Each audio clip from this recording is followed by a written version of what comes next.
des équipes d'ambassadeurs sur la route.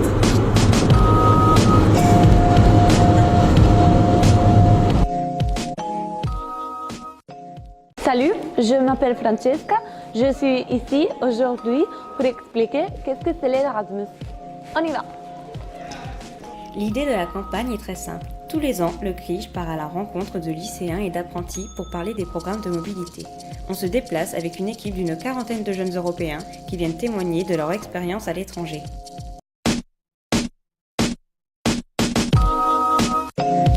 Je suis Mélina, je suis ici pour donner envie aux élèves d'aller à l'étranger. Aujourd'hui, pendant la journée des ambassadeurs européens, je vais informer les jeunes à propos des programmes Erasmus études et Erasmus stages que j'ai fait pendant ma licence. Moi, je vais parler de mon expérience en échange universitaire au Canada. Avec les plus jeunes, dans les collèges, on parle plus de la diversité des pays et de la citoyenneté européenne.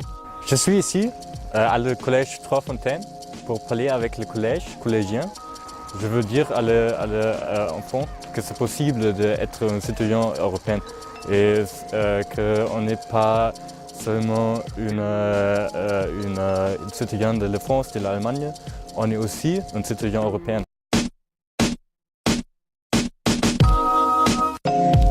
Ça nous ouvre l'esprit sur de nouvelles cultures et on peut se réinventer quand on change de pays et puis ça nous fait découvrir de nouveaux paysages. Pour m'améliorer dans les langues que je souhaite et puis essayer d'assimiler et puis de connaître d'autres cultures en fait. C'est plutôt intéressant d'avoir cette adaptation un peu. Il faut pouvoir s'adapter, il ne faut pas seulement se cantonner à la culture et au raisonnement français. C'est pas la même chose en France que dans les autres pays.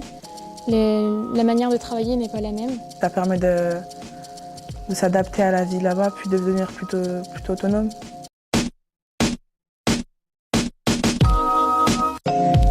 Le service civique international pourrait être pas mal, et puis le SVE, le service de volontariat européen. Je pense que je serais plus prêt à partir pour aller étudier à l'étranger ou pour assister les enseignants à l'étranger aussi. Le SVE plus. Ou le stage aussi. J'aimerais partir à l'étranger avec le programme Erasmus et aussi trouver un stage après mes études en Europe. Pour les stages professionnels ou même au pair, je serais tenté. Erasmus avec les études, c'est bien. Ou le programme pour les stages, parce que les stages, ça permet de découvrir le monde professionnel dans les autres pays.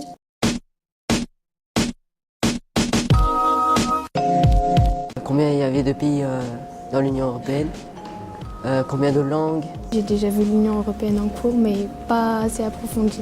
Aujourd'hui, j'ai vraiment découvert tous les autres programmes qui pouvaient s'offrir aux étudiants. C'est très intéressant de voir des gens qui ont voyagé autant dans le monde et qui viennent prendre du temps qu'ils ont et voir leur évolution.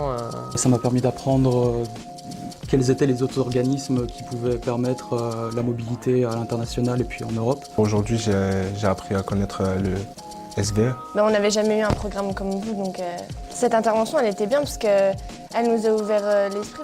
J'ai entendu parler d'Erasmus mais je ne voyais pas trop en quoi ça consistait. Et c'était bien, c'était instructif. J'ai découvert beaucoup de trucs et c'est cool. D'avoir des étudiants Erasmus qui sont venus d'eux-mêmes, je trouvais le concept il était bien. Moi j'ai trouvé ça sympa parce que j'ai appris plus de choses et il y a des choses qui m'ont plu et je me dis que peut-être que plus tard je le ferai.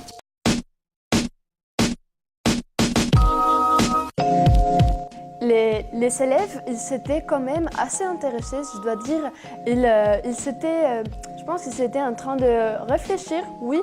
Quand on parlait de notre expérience, ils ne parlaient pas beaucoup, je pense qu'ils étaient un peu timides. Je trouvais l'intervention très intéressante. Il y avait beaucoup de questions qui étaient posées. Ça a permis de faire découvrir des programmes. À propos de l'intervention, je pense que c'était super bien. C'est toujours bon de montrer que même si on ne parle pas une langue parfaitement, on peut même faire des interventions comme on a fait aujourd'hui.